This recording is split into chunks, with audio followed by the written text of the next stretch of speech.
Hey everybody, what is going on? I hope you guys are all doing well, and welcome to another tutorial video. In this video, I'll be showing you guys how you can lock your Wix site, so let's get right into it. Now, at the current moment, you are not able to completely lock out your entire Wix site.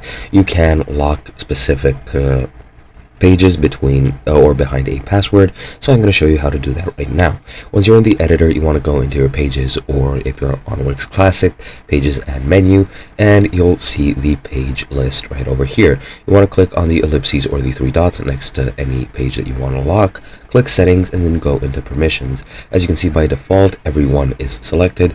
However, you can select password holders or members only. You can lock it for members only, and then only members of the site that you've added can access it, or you can go to password holders and then enter a password over here. I'll just set it to 12345, and once that's done, pretty much you are all set.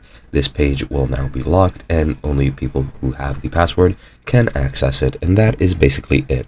Hope you guys enjoyed, and I'll be seeing you guys in another video.